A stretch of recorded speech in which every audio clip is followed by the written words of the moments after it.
సుభద్రను తీసుకుని అర్జునుడు ద్వారక నుంచి తప్పించుకుంటున్న సమయంలో ఒక భటుడు వారిని చూసేశాడు. ఆ తర్వాత ద్వారక మొత్తం యుద్ధ వాతావరణంగా మారిపోయింది. ఆ రాత్రి అర్జునుడు సుభద్రలు రథంపై వేగంగా ద్వారక నుంచి బయల్దేరారు. చుట్టూ నిశ్శబ్దం, గుర్రాల పరుగుల శబ్దం మాత్రమే వినిపిస్తోంది.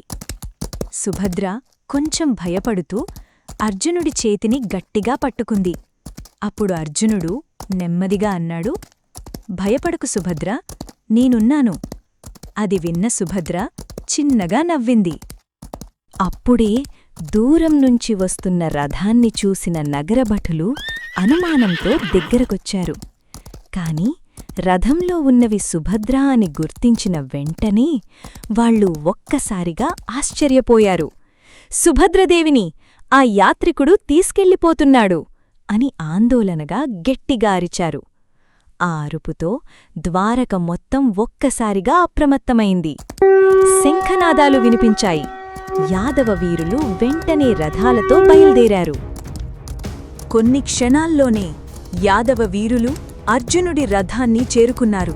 వారిలో ఒక యోధుడు గట్టిగా అరిచాడు, ఆపండి వారిని! అది విన్న అర్జునుడు తన విల్లు తీసుకున్నాడు. తర్వాత రథాన్ని వేగంగా ముందుకు నడిపిస్తూనే యాదవ వీరులపై బాణాల వర్షం కురిపించడం ప్రారంభించాడు.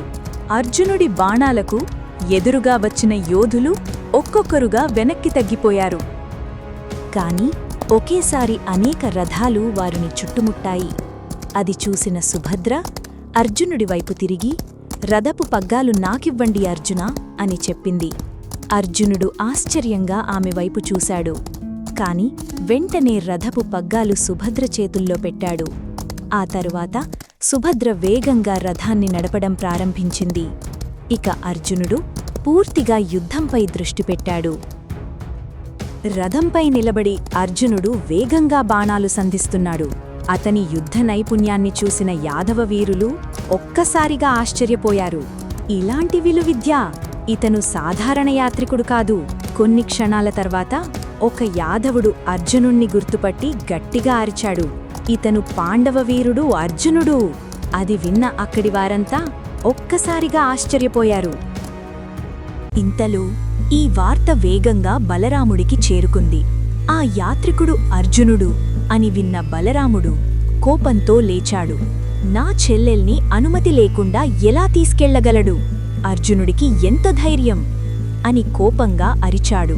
ఆ తర్వాత బలరాముడు తన ఆయుధాన్ని తీసుకుని వెంటనే రథంపై బయల్దేరాడు. కొన్ని క్షణాల తర్వాత బలరాముడు అర్జునుడు సుభద్రల దగ్గరకు చేరుకున్నాడు. అర్జునా! అని కోపంగా గర్జించాడు. అది విన్న అర్జునుడు కూడా యుద్ధానికి సిద్ధమయ్యాడు.